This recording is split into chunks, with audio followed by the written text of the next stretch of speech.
Alright, well, I'm back here at my cutting table and I have machine quilted all the way around the outside edges of the quilt. I stitched in the ditch around the inside edges and also here at the seams for each block. And I've taken my pins out, so now you can see I've got a nice big free area that I can do my free motion quilting in. I don't know if you can see the stitching on the back because I used matching thread, but you can kind of see here where the indentations are, where I've gone ahead and secured all those edges and anchored all 3 layers of this quilt. Now I'm going to go ahead and put free motion quilting in here in the tulip blocks. I'm going to do echo quilting around the tulips, but I'm going to do that last. Most people will tell you that you need to start quilting in the center first and work the fullness out. Well, we've already done that because we did such a good job of basting and we machine quilted around each block. This is secure and all the fullness is distributed, so we can start quilting anywhere we want. And I'm going to do that in the right and left blocks.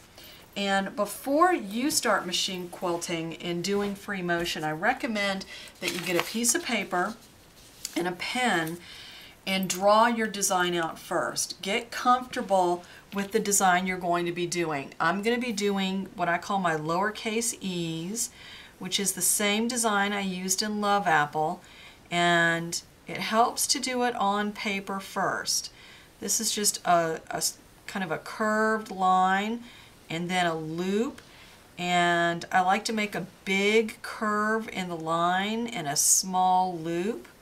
I think it looks more like a scroll that way. And what I'm doing here is not only practicing the design, I'm also developing muscle memory.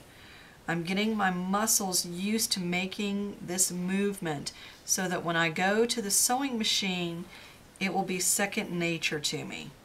And if I can fill up a sheet of paper doing this and I like the design, I'm probably ready to go to the sewing machine. Now it takes practice to get the design the way you like it. When I'm doing a brand new design and testing it, I don't always like the first time out, and you probably won't like yours that much either the first couple of times you do it. But go ahead and practice over and over again until you can get that design in a way you like it. Now here I filled up the entire sheet of paper. The biggest difference when you go to the sewing machine is that you'll be moving your quilt and the pen would be your needle and your needle's going to be stationary. But even so, you've developed muscle memory and that's going to help. Here's a close-up shot of the filled page of the lowercase e, the kind of scroll and loop quilting that I do. And I'll also do a page of that filled and fill it up close so you can see what that looks like up close because it was difficult to see that far away. So here I've got a blank sheet of paper and I usually start in a corner. And I don't go in any one particular direction. In fact, I try to mix it up so that you can't tell where my quilting starts and where it stops. And like I said before, I like to make a big curved line and a small loop. I think it looks more like a scroll that way. And here I'm just kind of filling up that space. This is a great filler pattern.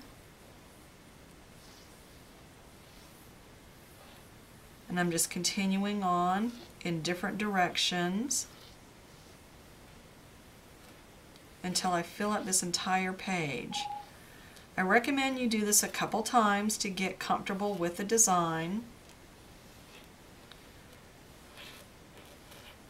And when you're doing free motion, it's very different from doing machine guided quilting because you're going in usually curves. You're curving your designs, and normally when you are at your sewing machine, your projects are being stitched in a straight forward and backward direction. So it takes getting used to kind of a different set of movements at your sewing machine. All right, there we go. I filled up an entire page, and I recommend that you do the same a couple times before you actually go and do your own free motion.